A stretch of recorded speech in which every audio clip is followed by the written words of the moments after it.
پہلا سوال یہ ہے کہ دادی حوا اگر آدم علیہ السلام کی پسلی سے پیدا نہیں ہوئی تو پھر کس طرح پیدا ہوئی؟ جواب، یہ جو تم نے کہا کہ دادی حوا حضرت آدم علیہ السلام کی پسلی سے پیدا نہیں ہوئی، یہ نہیں ہوئی کی کیا دلیل ہے؟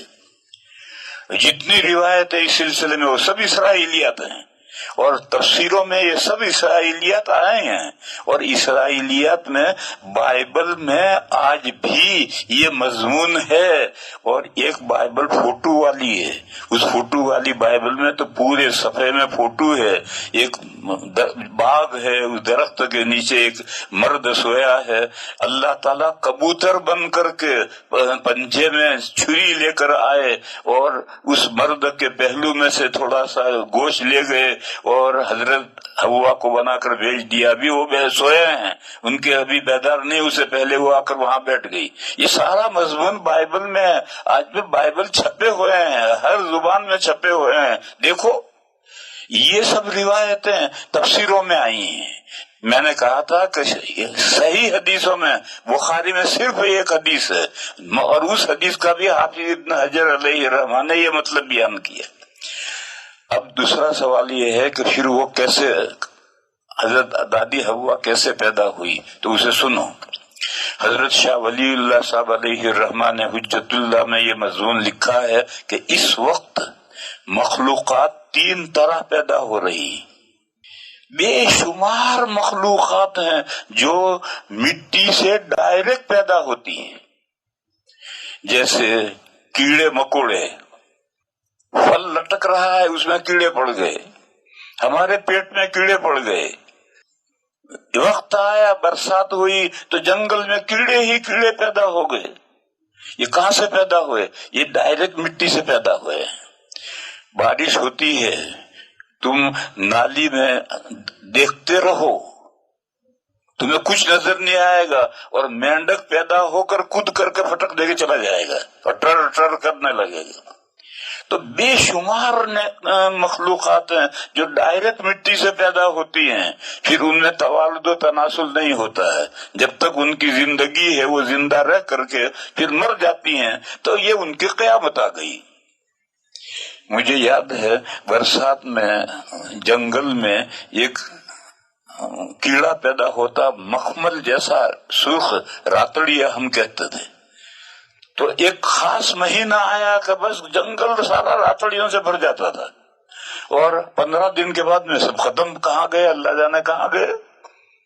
تو ایک تو مخلوقات آج بھی بے شمار مخلوقات ڈائریکٹ مٹی سے پیدا ہو رہی، دوسری وہ مخلوقات ہے کہ جو مٹی سے بھی پیدا ہوتی ہے اور پھر ان میں توالد و تناسل بھی ہوتا ہے، جیسے مچھلی۔ ایک تالاب ہو، چاروں طرف سے کوئی پانی کے آنے کا راستہ نہ ہو، اور تالاب کے اندر 5-10 سال ہوتے ہوتے اس تالاب میں مچھلیاں خود بخود پیدا ہو جائیں گی۔ پھر ان مچھلیوں کے اندر توالد و تناسل بھی ہوتا ہے، مچھلی انڈا بھی دیتی ہیں، انڈوں میں سے بچے بھی نکلتے ہیں۔ اور تیسرے بڑی مخلوقات ہیں، گھوڑا، اونٹ، مرغی، یہ وہ، انسان، جنات وغیرہ وغیرہ، یہ جو بڑی مخلوقات ہیں ان کے پہلے 2 فرد ڈائریکٹ مٹی سے بنائے گئے، پھر اس کے بعد میں ان میں توالد و تناسل شروع ہوا، اب توالد و تناسل ہو رہا ہے، اب دوبارہ مٹی سے نہیں بنتے۔ اور وہ جو رسل صاحب کہتے ہیں کہ انسان بندر سے ترقی کر کے انسان بن گیا، وہ بنا ہوگا، وہ بندر سے بنا ہوگا، ہم تو نہیں بنے۔ بندر کے اندر بھی جو پہلے 2 فرد ہیں وہ مٹی سے بنے ہیں، اور انسانوں میں جو پہلے 2 فرد ہیں دادا دادی، وہ بھی مٹی سے بنے ہیں۔ دلیل حوالہ روح المعانی ایک بڑی معتبر تفسیر ہے، اس کی سورہ نساء کھولو، سورہ نساء کی پہلی آیت ہے، یا ایھا الناس اتقوا ربکم الذی خلقکم من نفس واحدہ وخلق منها زوجها وبث منهما رجالا كثيرا ونساء۔ اس کی تفسیر حوض میں وہی مشہور تفسیر کی ہے کہ دادا مٹی سے اللہ نے ان کو زمین کی مٹی سے پیدا کیا، پھر ان کی پسلی سے دادی کو پیدا کیا، وہ جو اسرائیلی روایت مضمون جو تفسیروں میں آیا وہی کیا ہے۔ وہیں حاشیے میں حضرت جابر رضی اللہ تعالی عنہ کے ایک شاگرد ہیں محمد باقر رحمت اللہ علیہ، تابعی ہیں، ان کا قول لکھا ہے، اور لکھا ہے کہ خلقت حواء من بقیت طینت آدم، پھر 12 لکھ کر لکھا ہے منہ، یعنی یہ حاشیہ کسی نے نہیں بڑھایا بلکہ تفسیر والے نے ہی یہ حاشیہ لکھا ہے کہ حضرت دادا آدم کو پیدا کرنے کے لیے جو حکم ہوا تھا اور فرشتوں نے جو مٹی تیار کی تھی اس مٹی میں سے دادا کا پتلا بنا دیا، تو باقی جو بچی ہوئی مٹی تھی اس مٹی سے دادی حوا کو بنایا گیا ہے۔ یہ روح المعانی کے سورہ نساء کے پہلی آیت کی تفسیر کے حاشیے میں ہے، اور حضرت امام باقر یہ حضرت جابر کے شاگرد ہیں، ان کا قول لکھا ہے کہ خلقت حواء من بقیت طینت آدم، یہ دوسرا قول ہے۔ پھر مسئلے 2 ہیں۔ ایک مسئلہ تو یہ ہے کہ ہر عورت مرد کی پسلی سے بنی ہے، یہ تو بداہتاً غلط ہے۔ ہر عورت کسی نہ کسی مرد کی پسلی سے بنی ہے تو غلط ہے۔ کیوں؟ بہت سی عورتیں مرد کے اس کے شوہر کے پیدا ہونے سے پہلے پیدا ہو جاتی، لڑکی پیدا ہو جاتی ہے، ابھی تو لڑکا تو وجود میں نہیں آیا تو اس کی پسلی سے کہاں پیدا ہوئی۔ اور بہت سی لڑکیاں ہیں زندگی بھر شادی ہی نہیں کرتی تو وہ کس کی پسلی سے پیدا ہوئی۔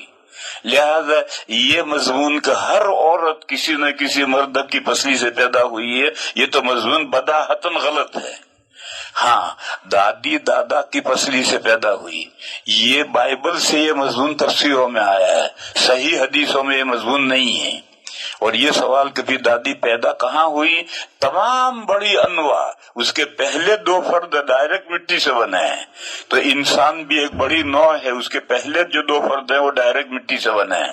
یہاں رک کر ایک بات سمجھو، یہ مولویوں کے سمجھنے کی بات ہے، ہر ایک کے سمجھنے کی بات نہیں ہے۔ وہ یہ ہے کہ یا ایھا الناس اتقوا ربکم الذی خلقکم من نفس واحدہ، نفس واحدہ کی تفسیر کرتے ہیں آدم علیہ السلام۔ یہ تفسیر متعین نہیں ہے، نفس سے مراد انسان کا نفس ہے جس کو نفس ناطقہ کہتے ہیں۔ اللہ نے تم سب انسانوں کو نفس انسان بنایا، انسان کا جو نفس ہے نفس ناطقہ اس سے بنایا ہے، اور اس کا جوڑا بنایا ہے، مرد اور عورت کا جوڑا بنایا، یعنی 2 صنفیں بنائی ہیں، ایک صنف مرد ایک صنف عورت۔ وَبَثَّ مِنْهُمَا رِجَالًا كَثِيرًا وَنِسَاءً، پھر ان دونوں سے بہت مخلوقات پھیلائی۔ بہرحال یہ جہاں قرآن میں جہاں جہاں نفس آیا ہے اس نفس سے مراد نفس ناطقہ ہے، آدم علیہ السلام مراد نہیں ہے۔ اور اس کی یہ تفسیر میری تفسیر ہے ہدایت القرآن، اس میں سورہ نساء کے شروع میں بہت تفصیل سے میں نے یہ سمجھایا ہے کہ یہ نفس سے مراد نفس ناطقہ ہے، جو تمام انسان مردوں کا اور عورتوں کا مشترک نفس ہے۔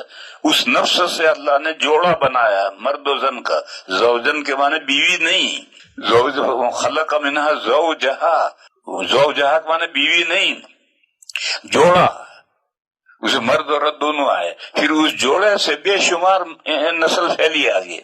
بس یہ اتنی تفسیر، لیکن لوگوں میں جو بات چلی ہوئی ہے اور وہ اتنی دماغوں میں بیٹھی ہوئی ہے کہ بخاری شریف کے حاشیے میں بھی یہی لکھا ہے۔ جہاں یہ کل میں نے بخاری کی حدیث بیان کی تھی کہ ان المرأۃ خلقت من ضلع، عورت پسلی سے پیدا کی گئی، وہاں حاشیے میں بھی یہی لکھا ہے، اور وہ حاشیہ بھی بہت بڑے آدمی کا حاشیہ ہے۔ حضرت مولانا احمد علی صاحب محدث سہارنپوری کوئی معمولی آدمی نہیں، بہت بڑے آدمی تھے، مگر انہوں نے وہ حاشیہ ادھر ادھر کتابوں میں سے نقل کیا ہے، انہوں نے اپنی طرف سے کچھ نہیں لکھا۔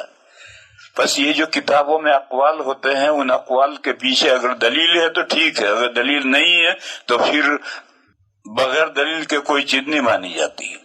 اور قرآن میں بھی کوئی واضح بات نہیں ہے کہ عورت دادی دادا کی پسلی سے بنی ہے، ایسی کوئی واضح بات قرآن میں نہیں ہے، حدیث میں بھی، صحیح حدیث میں بھی نہیں ہے۔ اور دوسری جن حدیثوں میں یہ بات ہے وہ سب بائبل سے آئی